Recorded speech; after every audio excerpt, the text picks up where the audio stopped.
Bible कहती है आसमान के नीचे पृथ्वी पर मनुष्यों के बीच उससे बड़ा कोई दूसरा नाम नहीं है।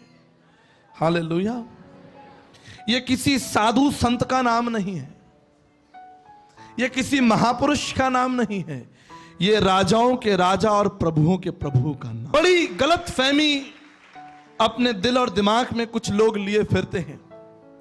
इसलिए एक दिन यीशु मसीह ने भी पूछ लिया, बोला मरकुस की इंजील उसका 8वां अध्याय और 27 पद में यीशु और उसके चेले कैसरिया फिलिप्पी के गांव में चले गए। मार्ग में उसने अपने चेलों से पूछा, यीशु मसीह ने अपने चेलों से पूछा, क्या पूछा? लोग मुझे क्या कहते हैं? क्योंकि कल मैं आपको बता रहा था यीशु मसीह की सेवा एक भीड़ के अंदर हुआ करती थी। हजारों लाखों लोग यीशु मसीह के पीछे चलते थे। ये ऐसा नहीं है जैसा मैंने आपको कल बताया था कि जंगल में मोर नाचा। किसने देखा? किसने देखा? आपने देखा? जंगल में मोर नाच रहा है, आप देख रहे हैं? नहीं। यीशु मसीह की सेवा ऐसी नहीं थी। उसकी सेवा लोगों के बीच में थी, नगरों में, शहरों में, चौराहों पर, भीड़ भाड़ वाले इलाकों में।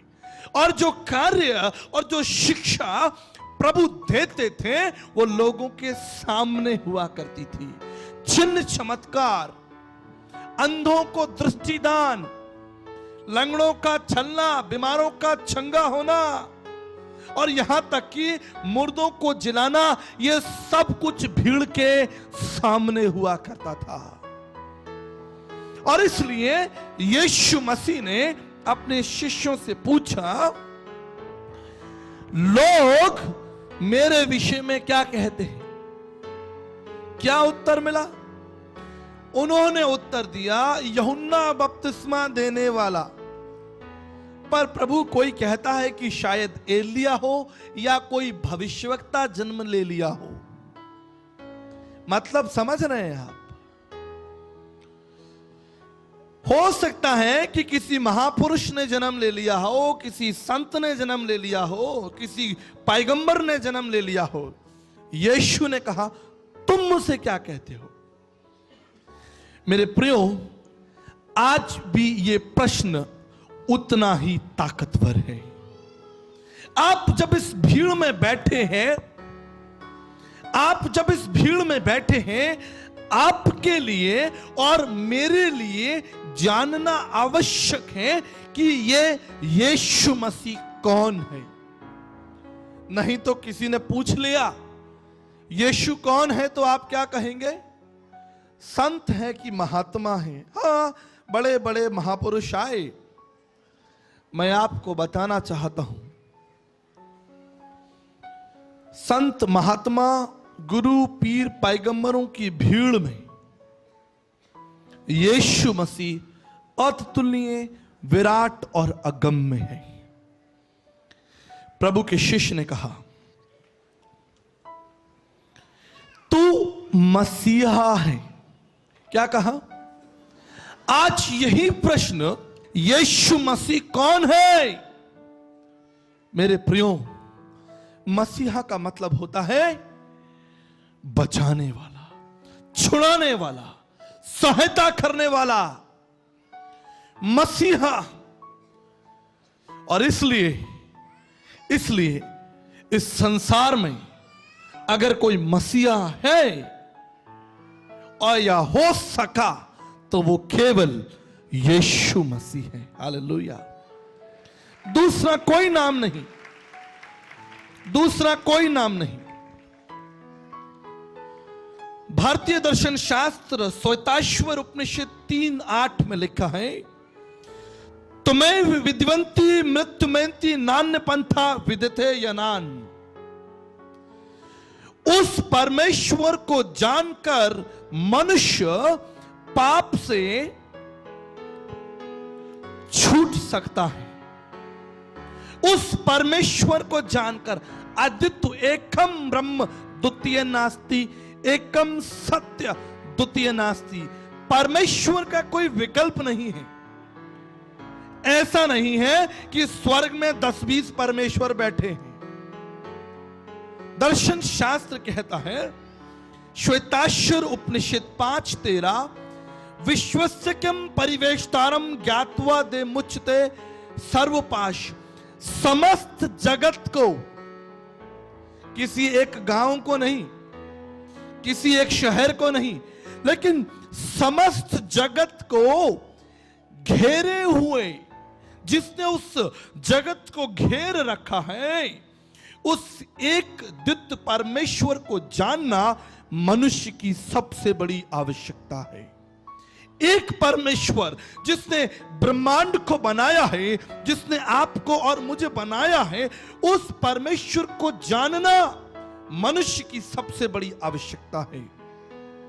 भी अगर आप यही नहीं जानते वो परमेश्वर है कौन, तो आपका सारा परिश्रम व्यर्थ है। प्रश्न अगर आपके सामने रख दिया जाए, वो परमेश्वर कौन है? विश्वसन परिवेष्टारम ज्ञात्वा देव मुच्यते सर्वपाश। वो परमेश्वर जिसने ब्रह्मांड को बनाया है, उसका परिचय कौन देगा? क्या मनुष्य परमेश्वर का परिचय दे सकता है? प्रश्न आता है, परमेश्वर का परिचय कौन देगा? क्या मनुष्य परमेश्वर का परिचय दे सकता है? मैं इस मंच पर खड़ा हूं, मेरा परिचय कौन देगा? इतनी भीड़ में कोई है जो कहे, पास्टर जी मैं आपका परिचय दूंगा? क्यों? कोई मेरा परिचय नहीं दे सकता, क्योंकि मैं अपना परिचय दूंगा। और जब तक मैं आपको अपना परिचय ना दूं, आप मेरा परिचय प्राप्त नहीं कर सकते।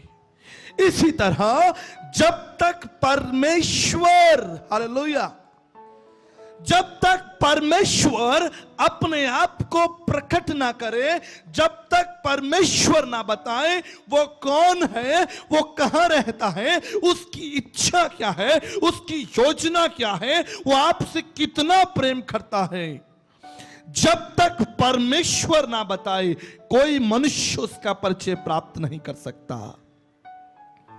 मैत्री उपनिषद 2:22 में लिखा है, अनुभूति बिना मूड़ो वृद्धा ब्रह्मणी मोदते, प्रतिबिंबित शाक्र का फल स्वादना मोदते।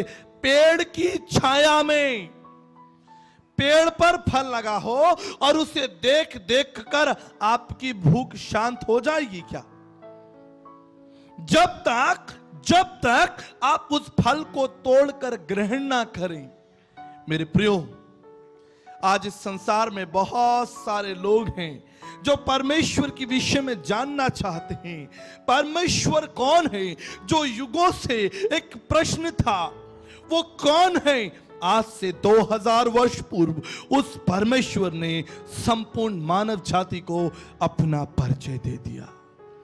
क्योंकि बाइबल कहती है, प्रभु का वचन कहता है, वो कोई भी भली वस्तु अपने खोजने वालों से छिपाता नहीं है, उन पर प्रकट करता है। और आज से 2000 वर्ष पूर्व उस परमेश्वर ने अपने महान प्रेम को हम पर प्रकट कर दिया। हम वचन में देखते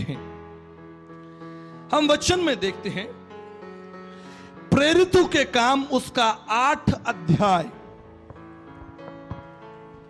प्रेरितों के काम उसका 8 अध्याय।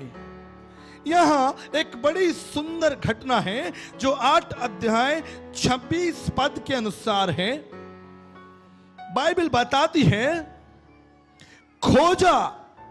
खोजा यरूशलेम के मंदिर में परमेश्वर को दंडवत करने आता है। ध्यान से सुनिए, जो इथोपिया प्रांत का फाइनेंस मिनिस्टर है, वो यरूशलेम में उस मंदिर में आराधना के लिए और दंडवत के लिए आता है। और जब उसकी आराधना समाप्त हो जाती है, वो अपने रथ पर बैठकर अपने प्रांत को वापस जा रहा है। 28 पद से मैं आपके लिए पढ़ता हूं। वो अपने रथ पर बैठा हुआ था और यशाया भविष्यवक्ता की पुस्तक पढ़ता हुआ लौट रहा था। तब आत्मा ने फिलिप्पुस से कहा, निकट जाकर इस रथ के साथ हो ले। फिलिप्पुस उसकी ओर दौड़ा और उसे यशाया भविष्यवक्ता की पुस्तक पढ़ते हुए सुना और पूछा, जो तू पढ़ रहा है क्या इसे समझता है? जो तू पढ़ रहा है क्या इसे समझता है? कितने सालों से तुम प्रार्थना कर रहे हो, क्या तुम समझते हो इस प्रार्थना का अर्थ क्या है? इस प्रार्थना को सुन कौन रहा है और इसका उत्तर कौन देगा? त्रहिमाम पुंडक श्याम सर्व पाप हरे हरे। ए परमेश्वर, हमारे पापों को हमारे जीवन से दूर कर दो, हमें क्षमा कर दो। वो परमेश्वर है कौन? ये जो तू पढ़ रहा है क्या इसे समझता है? तू जो कर रहा है क्या इसे समझता है? मैं धन्यवाद करता हूं, खोजा एक ईमानदार व्यक्ति था। उसने कहा, भैया समझ में नहीं आता। अगर हमारे पड़ोस का होता, कहता भैया सब समझता हूं और तुमको भी समझना है तो मेरे पास आ जाओ। ईमानदारी नहीं है, लेकिन इसके जीवन में ईमानदारी है। इसने कहा, पढ़ रहा हूं, समझ नहीं आता। तब वचन में लिखा है 35 पद के अनुसार, तब फिलिप्पुस ने अपना मुंह खोला और इसी शास्त्र से आरंभ करके उसने उस परमेश्वर का परिचय खोजा को दिया। हालेलुया। और खोजा जो ढूंढ रहा था, जो तलाश रहा था, वो पढ़ता तो था, भक्ति तो करता था, आराधना तो करता था, लेकिन उसे समझ नहीं आ रहा कि ये है कौन, ये किसकी आराधना की जा रही है। लेकिन आज फिलिप्पुस ने उठकर उसको मसीह का सुसमाचार सुनाया। हालेलुया। एक और महत्वपूर्ण घटना पवित्र शास्त्र बाइबल में, प्रेरितों के काम उसका 17 अध्याय और उसके 22 पद के अनुसार, प्रेरितों के काम उसका 17 अध्याय और 22 पद के अनुसार यहां लिखा है, तब पौलुस ने अरियुपगुस के बीच में खड़े होकर कहा, हे एथेंस के लोगों, मैं देखता हूं कि तुम हर बात में देवताओं के मानने वाले हो, क्योंकि मैं फिरते हुए तुम्हारी पूजने की वस्तुओं को देख रहा था और एक ऐसी वेदी पाई जिस पर लिखा था अनजाना ईश्वर। एक ऐसा ईश्वर जिसको तुम जानते ही नहीं हो, उसकी आराधना कर रहे हो। कितना बढ़िया विषय है भैया, कितनी बढ़िया आराधना है जिसकी तुम भक्ति कर रहे हो। दर्शन शास्त्र कहता है, नैति नैति केनापि जानम, नैति नैति केनापि जानम। तुम उस परमेश्वर को अभी नहीं जानते। एथेंस के लोग ऐसे परमेश्वर की आराधना कर रहे हैं जिसको वो जानते नहीं हैं। मेरे प्रियो, मैं आपके सामने एक प्रश्न रखना चाहता हूं। क्या आप किसी व्यक्ति को बिना जाने प्रेम कर सकते हैं? संत तुलसीदास जी कहते हैं, बिन जाने प्रीत ना होई। जिसको तुम जानते नहीं, तुम उसको प्रेम नहीं कर सकते। और आराधना करना, भक्ति करना, उस परमेश्वर से प्रेम रखना है। आराधना करना, भक्ति करना, उस परमेश्वर से प्रेम रखना है। जिसको तुम जानते ही नहीं, तुम उसकी आराधना करते हो।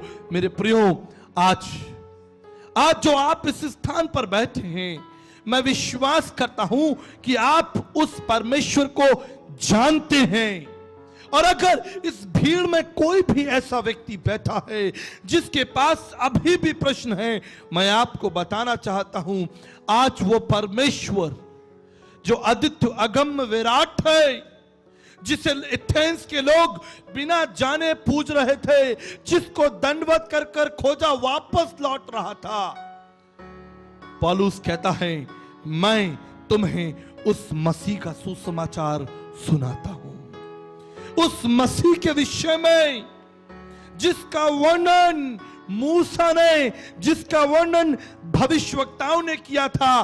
वो परमेश्वर हमारे बीच में आ गया है, वो परमेश्वर हमारे बीच में आ गया है और उसका नाम यीशु मसीह है। Hallelujah, hallelujah.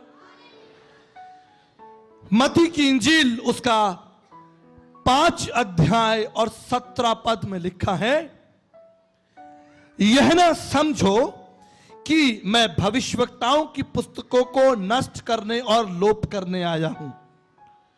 मैं भविष्यवक्ताओं की पुस्तकों को नष्ट करने और लोप करने नहीं, लेकिन उनको पूरा करने के लिए आया हूं।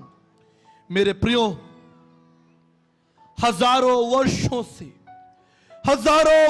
से मनुष्य की एक कामना रही है, एक प्रार्थना रही है, एक जिज्ञासा रही है कि हम उस परमेश्वर को जान लें, उस परमेश्वर को जान लें। वो परमेश्वर कौन है? बिल्कुल उन अनाथ बच्चों की तरह जिनके सामने हमेशा यह प्रश्न बना रहता है, हमारे माता पिता कौन है, किसने हमें जन्म दिया है। मेरे प्रियो, बाइबल कहती है प्रभु यीशु मसीह ने कहा है, मैं भविष्यवक्ताओं की पुस्तकों को पूरा करने आया हूं। जब हम पुराना नियम पढ़ते हैं, उत्पत्ति की पुस्तक से मलाकी की पुस्तक तक 44 बार 44 टाइम्स मेसियानिक प्रोफेसीज बाइबल बताती है, भविष्यवाणियां कि वो मसीहा पैदा होगा, वो मसीहा आएगा, उसका नाम इम्मानुएल रखा जाएगा, उसका जन्म एक स्त्री से होगा, वो बेतलेहम गांव में होगा। और तमाम भविष्यवाणियां, वो अपने लोगों के लिए दुख उठाएगा, वो मारा जाएगा, वो मृत्यु पर जयवंत होगा, तमाम भविष्यवाणियां। इसलिए यीशु मसीह ने कहा है कि मैं उन भविष्यवाणियों को पूरा करने आया हूं। यही प्रश्न खोजा पूछ रहा है कि ये भविष्यवाणियां किसमें पूरी होंगी?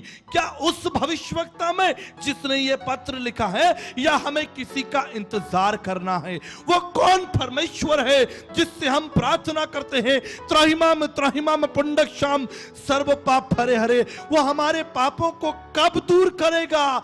कब हमारे अपराध दूर किए जाएंगे? कौन हमारी प्रार्थनाओं का उत्तर देगा? यीशु ने कहा, मैं भविष्यवक्ताओं की भविष्यवाणियों को पूरा करने आया हूं। भारतीय दर्शन शास्त्र उस परम प्रधान परमेश्वर के देह अवतरित करने की घोषणा को करता है।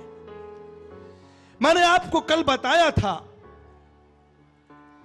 ध्यान से सुनिए, इब्रानियों की पत्री उसका पहला पत्र और उसका पहला पद कहता है, इब्रानियों 1:1 में लिखा है, मैं पूर्व युग में, परमेश्वर कह रहा है, तुम्हारे बाप दादाओं से बात करता था। परमेश्वर ने पूर्व युग में हमारे बाप दादाओं से बात की है। मैंने प्रभु से प्रश्न पूछ लिया, प्रभु मैं कभी इजराइल नहीं गया, मैं कभी मिस्र नहीं गया, मैं तो भारत में जन्म लिया है। क्या आपने भारतीय संतों से, भारतीय तत्वऋषियों से बातचीत की है? क्या आपका कोई इशारा है कि आप इस संसार में आने वाले हैं? क्या भारत के लोगों को यह बात मालूम है? उसने कहा, मैंने तुम्हारे बाप दादाओं से बातें की हैं। और इसलिए भारतीय दर्शन शास्त्र में जो भविष्यवाणियां लिखी हैं, वो भविष्यवाणियां कब पूरी होंगी, वो भविष्यवाणियां किस में पूरी होंगी? लिखा है श्रोत्रमम मुंडक उपनिषद उसका पहला अध्याय 22 पद में लिखा है, श्रोत्रमम, जब परमेश्वर इस संसार में आएगा तो वो सर्वज्ञानी होगा। हालेलुया। जब परमेश्वर देह धारण करेगा, इस संसार में अवतरित होगा, हम उससे कैसे पहचानेंगे? दर्शन शास्त्र कहता है वो सर्वज्ञानी होगा। और यीशु ने कहा था, मैं भविष्यवाणियों को पूरा करने आया हूं। भविष्यवाणी की गई थी कि वो सर्वज्ञानी होगा। इसलिए यीशु मसीह जब उस पेड़ के नीचे से जा रहा था, कोई पेड़ के ऊपर बैठा था और यीशु ने कहा, ए जक्कई झट उतर, आज मैं तेरे घर जाऊंगा। यीशु को पता था, सर्वज्ञानी यीशु को पता था कि किस मछली के मुंह में सिक्का मिलेगा। यीशु मसीह को पता था कि कौन सा चेला उसे पकड़वाएगा। यीशु मसीह को पता था कि कौन मुझे मारेगा और मैं मरकर तीसरे दिन जीवित उठूंगा। प्रिय दर्शकों, हम धन्यवाद करना चाहते हैं जब आप यीशु सत्संग कार्यक्रम को टीवी पर देख रहे हैं। भाई अजीत और दिलीपिया ने यह कार्यक्रम आप तक पहुंचाने में हमारी सहायता की है। हम इस परिवार को प्रभु यीशु मसीह के नाम से ब्लेस करते हैं। विशेष रूप से पिछली 9 मई को इन्होंने अपने विवाह की सालगिरह को सेलिब्रेट किया। हम धन्यवाद करते हैं कि प्रभु ने इनकी सहायता की, एक विवाह के रूप में, एक परिवार के रूप में इन्हें जोड़ा। और हमारी प्रार्थना है कि ऐसे कई वर्ष इनके साथ हो, प्रभु का अनुग्रह इनके साथ हो। इनके बेटे दानियल के लिए हम प्रार्थना करते हैं, वो बच्चा प्रभु के अनुग्रह में, प्रभु की समानता में बढ़ते जाए और प्रभु के राज्य के लिए, अपने परिवार के लिए बहुत बड़ी आशीष बने। ये हमारी प्रार्थना है। साथ ही प्रार्थना हमारे दर्शकों के लिए जो टीवी कार्यक्रम को देखते हैं, जो इस कार्यक्रम के द्वारा आशीषित है। हम आपको विश्वास दिलाना चाहते हैं कि निरंतर हम आपके लिए प्रार्थना करते हैं और हम जानते हैं कि आप भी हमारे कार्यक्रम के लिए प्रार्थना करते हैं। मैं विशेष परिवार के लिए प्रार्थना करना चाहता हूं, जिन परिवारों में लड़ाई झगड़े हैं, क्लेश है और माता पिता और बच्चों के बीच में दूरियां हैं, पति पत्नी के बीच में दूरियां हैं, मनमुटाव है, भाई का भाई से झगड़ा है, व्यापार में और काम में कई प्रकार की निराशाएं हैं। हमारा प्रभु कहता है मेरे पास आओ। प्रभु यीशु मसीह ने कहा मेरे पास आओ, मैं तुमको विश्राम दूंगा, क्योंकि वो हमारे जीवन का स्रोत है, हमारे जीवन का आरंभ है। इसलिए हम अपनी सब परेशानियों को उसके पास लेकर आए और प्रार्थना करें। आइए हम अपने देश के लिए भी मिलकर प्रार्थना करें। प्रभु परमेश्वर, मैं विशेष प्रार्थना करना चाहता हूँ भाई अजीत और दीदी सिस्टर के लिए पिता, उनके बच्चे के लिए, इस सुंदर परिवार के लिए पिता परमेश्वर, आपने इस परिवार को जोड़ा है और विवाह के कई वर्ष आपने पूरे किए और आगे भी आप ले जाएंगे। आप इनके परिवार पर अपना अनुग्रह, अपनी दया बनाए रखें। इनके घर के सारे प्रबंध आपके भंडार से हो प्रभु जी, ये हमारी विनती है। और ये परिवार आप में उन्नति करे। विशेष रूप से मैं छोटे बेटे दानियल के लिए प्रार्थना करता हूँ प्रभु जी, वो बच्चा आपकी समानता, आपके अनुग्रह में बड़ा हो और पिता अपने माता पिता, परिवार और समाज और देश के एक बहुत बड़ी आशीष हो। ये हमारी विनती, हमारी प्रार्थना है। जितने भी लोग कार्यक्रम देख रहे हैं पिता, अगर कोई निराश है, कोई दुखी है, परेशान है पिता, बिजनेस में, काम में, आने जाने में, पढ़ाई लिखाई में किसी भी प्रकार की असंभावना और चुनौती है पिता, हम लौटकर आपके पास आते हैं प्रभु जी, क्योंकि आप हमारे जीवन का स्रोत हैं, आप हमारा समाधान है प्रभु जी। हमने आप पर भरोसा किया है और पिता हम जानते हैं जो आप पर विश्वास करता है वो कभी लज्जित नहीं होता। ये हमारी प्रार्थना है पिता। हमारे देश पर भी आपका अनुग्रह हो, हमारे देश में प्रभु जी शांति हो, हमारे देश में तमाम ऐसे परिवार प्रभु जी जो बुराइयों में, नशे में, लड़ाई झगड़े में और बुरी बातों में फंस चुके हैं पिता परमेश्वर, आप उन पर सहायता करना, उन पर दया करना, उनको संभालना प्रभु जी, एक भी नष्ट ना हो, क्योंकि आपका वचन कहता है आप 100 भेड़ों को छोड़कर एक भेड़ को ढूंढने के लिए आए पिता। इसलिए हमारे देश में एक एक परिवार, एक एक जन आपकी दृष्टि में बहुमूल्य है। हम इस देश को प्रभु यीशु मसीह के नाम से आशीष देते, प्रार्थना करते पिता, आपका अनुग्रह और आपका समाधान हमारे परिवारों में, हमारे समाज में, हमारे देश में सदा के लिए बना रहे। ये प्रार्थना यीशु मसीह के नाम से मांगते हैं, आमीन। प्रिय दर्शकों, हम धन्यवाद करना चाहते हैं यीशु सत्संग कार्यक्रम के साथ बने रहने के लिए। अगर आप इस कार्यक्रम का हिस्सा बनना चाहते हैं, इस कार्यक्रम को स्पॉन्सर करना चाहते हैं, ब्लेस करना चाहते हैं, छोटी सी राशि के द्वारा आप इस कार्यक्रम को ब्लेस कर सकते हैं। नीचे डिटेल्स हैं, आप ईमेल पर, आप फ़ोन पर बातचीत करके इसके विषय में अधिक जानकारी प्राप्त कर सकते हैं। साथ ही हम जयपुर शहर में गुरुकुल ऑफ क्राइस्ट की स्थापना के लिए प्रार्थना कर रहे हैं। अगर आप बाइबल कॉलेज के लिए अपना सहयोग देना चाहते हैं, आप हमें ज़रूर लिखें, हमसे बातचीत करें, ताकि हम मिलकर अपने देश के लिए एक बड़ी आशीष को लेकर आएँ। हमारा विश्वास है कि हम बहुत से जवानों को, आने वाली पीढ़ियों को प्रभु के राज्य के लिए तैयार करें, प्रभु के वचन में तैयार करें, परिवारों को परमेश्वर के वचन में तैयार करें। और हमारा विश्वास है कि आपका हमारा परिश्रम हमारे देश के लिए बहुत बड़ी आशीष को लेकर आएगा और एक दिन भारत देश प्रभु यीशु मसीह के महान प्रेम और बलिदान को जानेगा। तब तक जय यीशु, जय भारत। प्रभु आपको आशीष दे। God bless.